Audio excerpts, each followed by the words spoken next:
Hi everybody, welcome back to Keeping It Real with Marilyn and Steve. It's been a while since we've posted, so we wanted to take some time on this gorgeous day we have today before a storm moves in over the next couple days to fill you in on where we've been, why we haven't been on for a while, and what we've got coming up. So stay tuned, here we go. So we haven't been on for a while. We've been kind of busy. My daughter got married. I blew out my knee, so I was out of commission for a while, and Steve was taking care of things around the house. And then we had some busy time at the studio, but now we're trying to get caught up on all the things that we've had pending. And if you've been following us on social media, you've seen a couple of the things we've had going on lately. So first off, we're going to show you where we had some fun with the deer and the bunnies this year. So in this area, we had to put up a quick fencing around our elderberry and our almond tree, and we had some mulberries in here, but the deer and the bunnies have been in eating anything that they could get that had any kind of green shoots on it. And now that we're getting some warmer weather and buds are starting to come on things, we really needed to keep them away from it. So after they unfortunately already ate the tops off of our mulberries and ate a lot off of our elderberry, we fenced it in, and we haven't had any problems since putting up this quick little fence.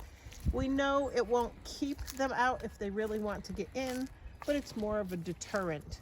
And now we actually have little leaves coming on our elderberry, so we're super excited. Hopefully we got to these in time. Okay, here's kind of an update on our hugel mound. If anybody's seen the video that we made a few years ago about how we made a hugel mound over in this area, you can see, actually let me see if I can get the camera low, there's no more mound. It's completely leveled out with the ground, which is actually kind of the point. We're expanding this area of the yard, and this was a kind of a ditch. So we built the hugel mound here. We used it for quite a few years. We'll probably continue to use it for garden space, but it's leveled out quite a bit. And so if I continue down into the pit here, we're starting another hugel mound. This is where all of our spring cleanup is getting dumped. We're building this dump of branches and trees that came down in this area, and then we'll cover it with grass trimmings and some dirt and get this mound started. And then in a few years, when it settles, we'll just move further into this low area until all of this is level with the side lawn. So here is one of the last little piles of snow we have left from the last snowstorm we had, where we got about 6 inches of snow. And behind it is a pile of probably about 6 yards of dirt that we got for free from a neighbor who was doing some work at his house. And we have all that we need to move this spring. It's been on our to-do list, but just hasn't been at the top. So it's our plan this year to get that taken care of as well. We are trying to take advantage of every nice day we have to get out here and get a little bit of cleaning done up here in the garden. As you can see, we've got things like our oregano. It's already coming up, and I've still got a few of my herb beds I want to clean up, but the rest of them are pretty much set. We did some amendments on it, and I'll throw a couple clips in here showing that. And we started cleaning this area up. We still have to clean up by where our grapes and our raspberries are. So there's always more cleaning to do. Here we are out at the kitchen. But it's getting there. It's still only March, so we still have probably a good 2 months almost before things are gonna go in the ground here in our area, unless the weather really surprises us. And here we have our logs with our plugs for our shiitake mushrooms that we're going to try to grow this year. So this is something new we've never done before. It's something I had gotten Steve for Christmas. They just came in and we got those prepped. So our logs are started and ready, and we're excitedly waiting to see how that goes. We'll keep you posted. So if you didn't see it, we posted a short about the fact that we had put our taps in for collecting our maple sap, and we've already done our first burn off. We'll put some clips in on that. And for us in our area, the sap really hasn't been running great this year, or at least not so far. We may be just a little early. So we still have our buckets up, and that's where we're going now, is to check on the buckets and see what we've got in them for sap at this point. And it's just been good, keeping us busy, and just another project on our list. While Steve's going off the path checking on the buckets, I'll fill you in on some of the other things we've been up to.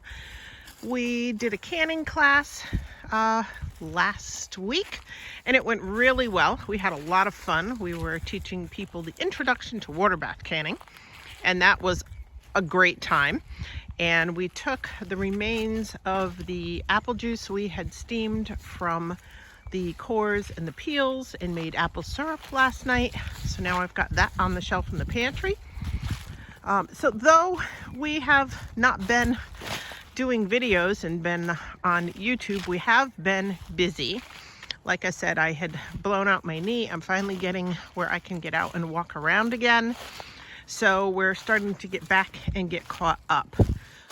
During this time, you know, the weather's been on and off, rain, snow, nice, but unfortunately we haven't been able to take advantage of it.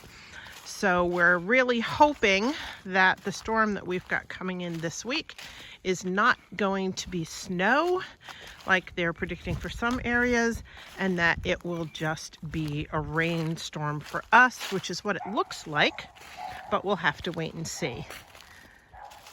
Well, we finished checking the buckets, not enough to collect today. And at this point, I think it's a good time for us to move inside and let me sit down for a little bit, and we'll catch you up on how we did with our pantry challenge and some new challenges we've set for ourselves this year. So we'll be back with you in just a second. Well, we're back in the house. Yes. And we have our hot drinks, so we're ready to go over how our pantry challenge worked out. This year, we did a 1-month pantry challenge. Now, we've done this for anybody who's been with us for a while. We've done this in years past. We've done 1 month, we've done 2 months, and we've had fun. We've learned a lot every time we do it. It's something different that comes up that we get to recognize. Sometimes it's the same things that we realize we still haven't quite gotten to, excuse me, to get more prepared in that area. But every year it's a different focus and a different thought on what we need to do. So for us this year, I think still the primary item that we know is an issue for us is milk. Dairy. Yes. We're vegetarians, but we do milk and cheese and eggs. But for us, out of all the things that we would miss if we weren't able to get to the grocery store for an extended period of time, milk is the big one, because we not only do we drink milk, but we also make homemade yogurt from our milk. And sour cream and cream cheese. Yes. And we're not ready for a dairy cow. No. And right now, our area is iffy about letting you have certain types of livestock. So we're just going with the flow. One thing we did learn this year is we have in the past tried making yogurt with no fat or low fat milk, and it has never come out quite right. What we did this year... Not to our liking. Not to our liking, because we like It does make a yogurt, but we like a very thick Greek-style yogurt. Yes. And, No. So we did freeze dry some whole milk, and that made a much better yogurt when it was reconstituted. And it is something that we are planning to do this year, is buy some extra whole milk, run it through our freeze dryer, put it away in containers the size of what we would need, or that would be reasonable for us. I'm not going to store it in like gallon bags. right. Maybe half-gallon bags. Yep. We'll put them in Mylar, seal those up, and then put them in a 5-gallon bucket, just to make sure that everything stays dry. If we can store them correctly, you know, a milk should be able to shelf for, say, 20 years. Not that we're going to need it for that long, but we'll have it on the shelf. If we want to make some yogurt, we can reconstitute that milk and then go through the process of making the yogurt or the sour cream or the cream cheese or whatever it is we need. So we're very happy. That was something that we wanted to work on this year, and we did, and we were successful. So that was great. And other than that, it really was a lot less painful than it's been in the past years. I think we're taking what we've learned and trying to implement new things every year, and it's made it easier. And for us, the pantry challenge this year wasn't just about food, it was about everything that we use. So if we had projects to do, did we have the items on hand that we need? Or is there something maybe we should be keeping on the shelf? If we have some repairs that we want to do during that time, do we have the extra nails or the extra screws or glue or paint or whatever it might be? or wood, right? So not only did we challenge ourselves with our food pantry, but just pretty much with everything that we have in the house, in the garage, for the vehicles. Do we have what we need? And it allowed us also to take some time to think about what do we still have in our pantry on the shelf after the challenge that we need to get through. So with that said, with our pantry challenge, right now our big focus is maple syrup. And the reason that is our big focus right now is there's only a short period of time when you can collect sap for making syrup. Normally in our area, it's mid-February to mid-March.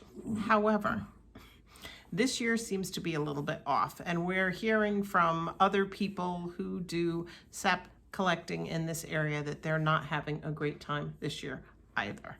So we don't know if the weather has just been off, if it's due to how dry everything was last year, that we're not getting a great sap amount this year.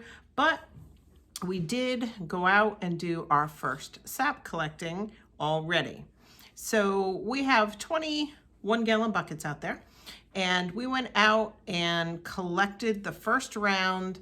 We ended up filling 2 5-gallon buckets, and we were able to bring those back to our new outdoor kitchen. If you missed the video on us building that, we'll leave a link to it.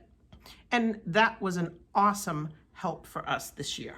It's kind of been our sugar shack for this year, and we're using it to cook down the sap, at least to the point where we can do the final cook in the kitchen, and it's a lot less. We brought in maybe, I don't know, maybe a quart or 2 quarts after it had cooked down into the kitchen to get it to its final 219 degrees, the magic number, and then we poured off a little bit of maple syrup. But we're hoping to collect at least another, be nice to get another 40 gallons or even 20 gallons of sap so that we can do some extra maple syrup so that we have something that we can gift to neighbors and family. Yeah, so using the outdoor kitchen was a success. For us, the big reason that we built that was to allow us to have a place outdoors where we can do maple syrup, where we can do canning in the summer, our hot water bath canning. We're not steaming up the house, right, cooking off syrup or doing any kind of water bath canning. Whereas, you know, in the middle of the summer especially, we don't want to have to use our wood cook oven, you know, and walk around in shorts with all the windows and doors open because it's 110 degrees in here. So the outdoor kitchen comes in handy for that. Yeah, and we're excited about being able to use that for regular cooking this summer. We want to practice with that stove like we have over the last few years with the Millie wood cook stove we have here, so that we can do a lot of our baking and cooking outdoors this summer. Right. Every wood cook stove has its own personality, and you really have to play around with it and learn how it works. You can't just say, well, I know how to cook at a wood cook stove. The temperatures vary a lot. There are hot spots and cool spots, and once you learn where those are, it makes it a lot easier to use it.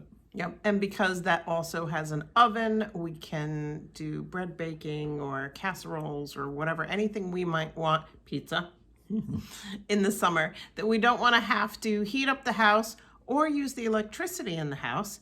For anybody who, like us, had their electric bills go way up over the last 6 months, knows that feeling as well. So it's awesome. We'll have upcoming videos on some of the changes we want to make to the outdoor kitchen as we used it this fall and winter. We did discover some things we want to change, so that'll be coming up soon. So if there's anything else you'd like to learn about what it is that we love to do, how we spend our time, different projects we're working on, or things you'd like to see us share with you on YouTube, please make sure you leave a message in the comments below. We'd love to hear from you. And until next time, everybody, take care. See ya. Bye. Thanks for watching. If you enjoy our videos and want to help us out, please like this video and subscribe. If you know someone who would like our videos, make sure to share, as this really helps our channel out. Again, thanks, and see you soon.